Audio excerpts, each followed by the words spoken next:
নমস্কার, আমি রাজ। আমরা সকলেই একটা নামের সাথে খুবই পরিচিত, আর সেটা হলো আমাদের দেশের পিএম নরেন্দ্র দামোদর মোদী। আমরা কম বেশি সকলেই জানি একজন সাধারণ মানুষ থেকে একটা দেশের পিএম হয়ে ওঠার যাত্রাপথ কেমন হতে পারে।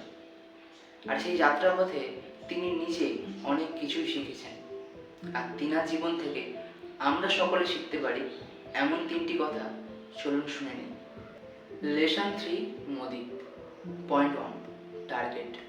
মোদিজি বলেন, আপনি নিজের আগে টার্গেট ফিক্স করুন, তারপরে সেই লক্ষ্যে চলতে শুরু করুন, আর সেই লক্ষ্যে পৌঁছানোর জন্য আপনাকে যা করতে হয় আপনি তাই করুন। আমরা এখান থেকে শিখতে পারি যে আমাদের জীবনে অনেক সময় এমন কিছু স্বপ্ন থাকে যেগুলো কোনো কারণে আমরা স্যাক্রিফাইস করি, বাদ দিয়ে দিই ওগুলোকে। পয়েন্ট 2, অবদান। মোদিজি বলেন যে আপনার সাধারণ থেকে অসাধারণ হওয়ার পথে যাদের অবদান রয়েছে তাদের আপনি কোনোদিন ভুলে যাবেন না, কারণ যদি তারা না থাকতো তাহলে আপনি এই জায়গায় আজ আসতে পারতেন না। তাই আমরা অনেক সময় এটা ভুল করি যে আমরা যে জায়গায় রয়েছি সেই জায়গায় থাকার কোনো না কোনো কারোর অবদান রয়েছে, তাই যার অবদান রয়েছে তাকে কোনোদিন আপনি ভুলে যাবেন না। পয়েন্ট 3, মৃত্যু।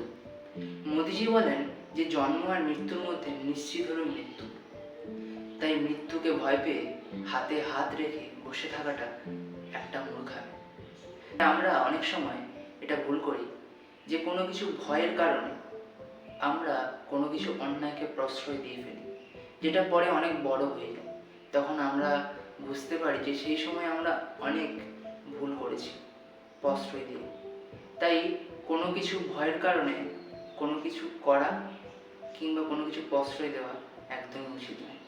আর এই লেসন 3 থেকে আপনারা কি শিখলেন অবশ্যই কমেন্টে জানাবেন। যদি ভিডিওটা ভালো লাগে একটা লাইক করবেন, আর পুরো ভিডিও দেখার জন্য অসংখ্য অসংখ্য ধন্যবাদ। দেখা হচ্ছে পরের কোনো একটা ভিডিওতে। ততক্ষণ সুস্থ থাকুন, ভালো থাকুন। নমস্কার।